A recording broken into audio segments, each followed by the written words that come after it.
It was 2 years ago today that then Congresswoman Gabrielle Giffords was shot and very nearly killed outside a grocery store at a Meet Your Congresswoman event in Tucson, Arizona. Today, on the 2-year anniversary of the assassination attempt that nearly killed her and that did kill 6 other people and that wounded 12 other people, today Gabby Giffords and her husband, astronaut Mark Kelly, launched a new political action committee. It's called Americans for Responsible Solutions. They say their goal is to, quote, encourage elected officials to stand up for solutions that will prevent gun violence. It's a new political pressure group, in other words.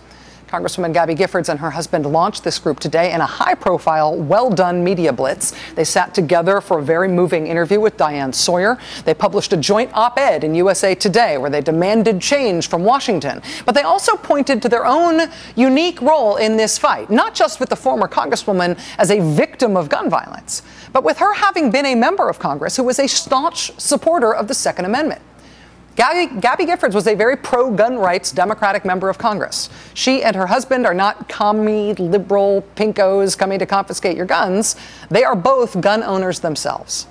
They said today in the op-ed, quote, forget the boogeyman of big bad government coming to dispossess you of your firearms. As a Western woman and a Persian Gulf War combat veteran who have exercised our Second Amendment rights, we do not want to take away your guns any more than we want to give up the 2 guns that we have locked in a safe at home.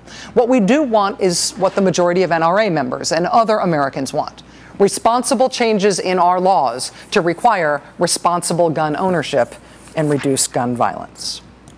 Taking the argument beyond gun owners versus non-gun owners, taking the argument beyond absolutist gun anarchy versus a complete gun ban. This turn away from that kind of binary nonsense is the kind of turn in the conversation that typically signifies that there might be movement ahead, that people are getting real about maybe actually getting something done. At the same time, on the same day, on the same anniversary, another overture today from Roxana Green. She's the mother of 9-year-old Christina Taylor Green, who was killed in the Tucson shooting 2 years ago. She appears in an ad that debuted in 7 cities today, including Washington, D.C. and in Tucson. This ad, which I'm going to show you in a second, it's paid for by the Mayors Against Illegal Guns group, which is co-chaired by New York City Mayor Michael Bloomberg. But the thing about it that I find striking about it is that it is not just an issue ad to try to get people riled up or even just to get people thinking about this as an issue area, as a subject. This is a campaign ad. 20 heartbroken families lost a child in the Sandy Hook school shooting. I know how much it hurts. My 9-year-old daughter was murdered in the Tucson shooting. I have one question for our political leaders. When will you find the courage to stand up to the gun lobby?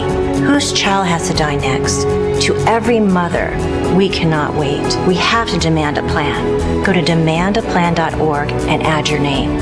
Mayors Against Illegal Guns Action Fund is responsible for the content of this advertising. We have to demand a plan, concrete action. That message today from the mother of the youngest victim of the Tucson mass shooting, which was 2 years ago today. And this is kind of an amazing detail about this. That ad was scheduled to air today in Tucson at precisely 10:10 a.m. local time, to coincide exactly with the exact time that the shooter in that incident opened fire 2 years ago. This is serious political pressure. This is not just about raising awareness or something, or seeking donations for groups that will work on this in a generic way. This is about using awareness and concern that really already exists to make some kind of concrete public policy change in the short term. President Obama last month tapped Vice President Biden to lead an effort to put together national proposals for public policy reforms that could curb mass violence in the United States, including potentially reforming gun laws and regulations. And this week, the vice president is getting started. Tomorrow, he will meet with gun control groups and groups for victims of gun violence.